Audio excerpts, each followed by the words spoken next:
National register of citizen यानी NRC को लेकर अवाम और खासकर मुस्लिम हलकों में जबरदस्त बेचैनी है और फिक्र पाई जा रही है, लेकिन इस बात को लेकर कई मुतादिद अफवाहें भी गश्त कर रही हैं। लिहाजा इस पर बेदारी मुहिम चलाने और लोगों को दस्तावेजात दुरुस्त करने के लिए एक मुहिम चलाने की अशद जरूरत है और इसके तहत मुमरा में एसके रेजिडेंसी के इश्तराक से कुछ समाजी कारकुनान ने मिलकर एक बेदारी मुहिम का इनेकाद किया है।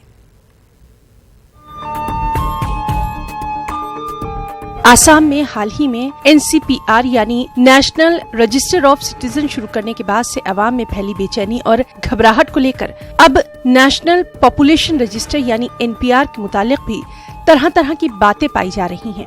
हालांकि एनपीआर एक तरह से मर्दमशुमारी है। ये एनआरसी क्या है? एनआरसी जो है एक सर्वे है और एक कानून है। इसमें हमें खाली कुछ डॉक्यूमेंट्स देना है जो हमारे प्रॉपर हो, और अभी तक पूरे हिंदुस्तान में ये लागू नहीं हुआ है। पूरे हिंदुस्तान में जो लागू होने की डेट आई है वो एनपीआर की है, जो अगले साल 2020 1 अप्रैल से आने वाला है। ये एक मर्दमशुमारी ही है जो हर 10 साल में हमारे हिंदुस्तान में, हमारे मुल्क में होती है।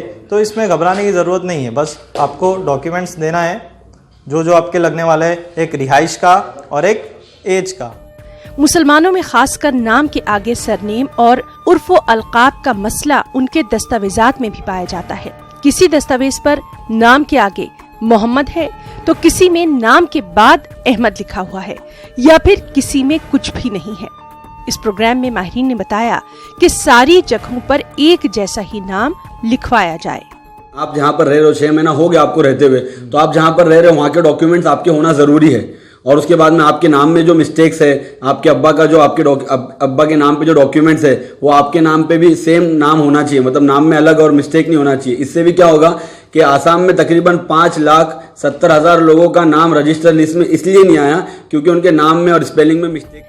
मुमरा में अचानक कुछ आला तालीम याफ्ता नौजवानों की जानिब से मुनक्किदा इस खास प्रोग्राम में अवाम की उमड़ी भीड़ को देखते हुए इसे आइंदा दिनों में मजीद बड़े पैमाने पर और दस्तावेजात की दुरुस्तगी कैंप के साथ मुनक्किद करने का इन नौजवानों ने इरादा जाहिर किया।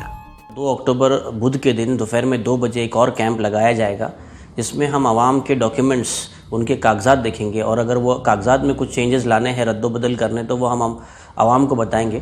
इंशाल्लाह बहुत जल्दी मस्जिदों को, मंदिरों को, चर्च और स्कूलों को सेंटरों में तब्दील कर दिया जाएगा ताकि 1 अप्रैल 2020 से जो मर्दमशुमारी शुरू होने वाली है उससे पहले मुमरा के जितने भी लोग हैं उनके दस्तावेज और कागजात मुकम्मल हो जाए। माहिरीन का कहना है कि एनआरसी का एक मकसद ये भी है कि मुल्क में शहरियों की सही मायनों में मर्दमशुमारी हो सके, साथ ही जो गैर मुल्की हैं उनकी निशानदही हो सके।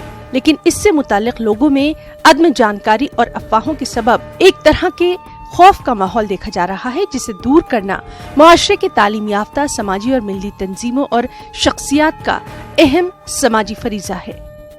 न्यूज़ 18 उर्दू के लिए मुमरा से अनवारुल हक की रिपोर्ट। मध्य प्रदेश वक्फ बोर्ड सोने की कान पर बैठा हुआ कंगाल है। बोर्ड के पास ऐसी तारीखी दरगाहें हैं जिनकी सालाना आमदनी करोड़ों में है, लेकिन कमेटियों की तंग नजरी और बोर्ड इंतजामिया की अदम तवज्जुही से इसका फायदा बोर्ड को न मिलकर कमेटियों के अरकान में तकसीम हो जाता है। आप देखें रिपोर्ट और मुझे दें इजाजत। आदाब।